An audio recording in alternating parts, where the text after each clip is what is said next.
morning, holy brothers and sisters! It is the 18th day of IYAR, known as Lag BaOmer, the 33rd day for those counting.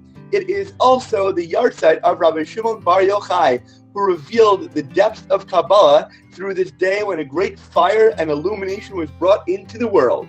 We are in the Kitzur Likutei Moharan, and today's lesson will be called Sunny Sabbaths. Teaching number 86, Posim Bo Pisia Kitana, who stride on it with short steps.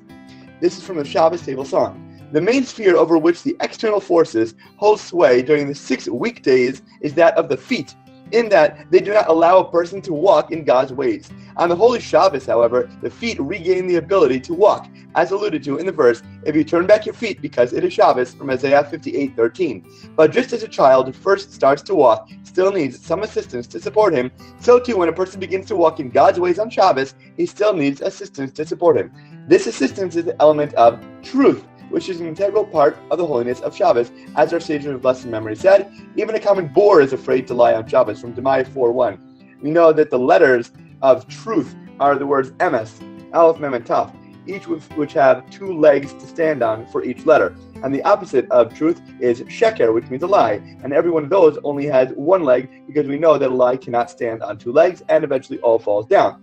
However, one must imbue the ambulatory limbs with power so that they can walk as well. This is accomplished through the charity of Shabbos, whereby a person gives charity to another person for Shabbos needs, or he hosts a person who is poor at his table. Charity is associated with the sun, as it is written, a charitable son, from Malachi 3:20. The charity that a person does during the weekdays corresponds to the sun as it is during the present time. The charity of Shabbos corresponds to the sun as it will be when it is renewed in the future, which is like the light of the 7 days of creation, from Isaiah 30:26. If we think how brilliantly the sun is, we can begin to understand how bright and how warm and how illuminatingly powerful the blaze of tzedakah is.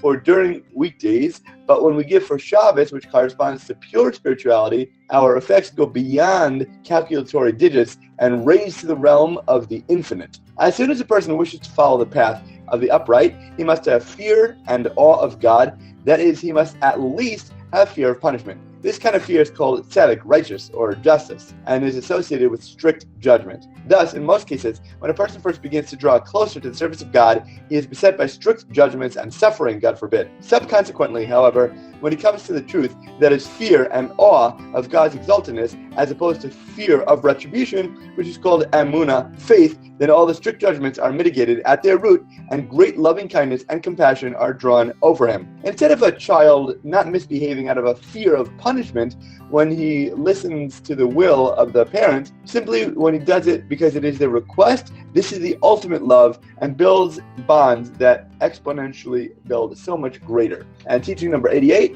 who covers the heavens with clouds, Psalms 147:8. The tzeddek's fear and love of God are his hands by which he receives all the influx and bounty and all the blessings and the channels that are then brought to the Jewish people. However, he covers over and conceals this fear and love of his so that the accuser should not denounce him and steal away all the influx. But when a tzedek is widely known and accusers know about him, they make great efforts to prevent him from bringing down the influx of bounty to the Jewish people. Consequently, the Holy One, blessed is he, puts in the heart of another tzedek to oppose that tzedek in order to conceal him, and then he can bring down the influx of bounty. And this idea is that great blessings such as wealth should always not be flaunted. We should keep great things hidden so not to make others jealous of him and draw their evil eyes towards him. We should be tznius and modest to protect all the dear things that matter most to us.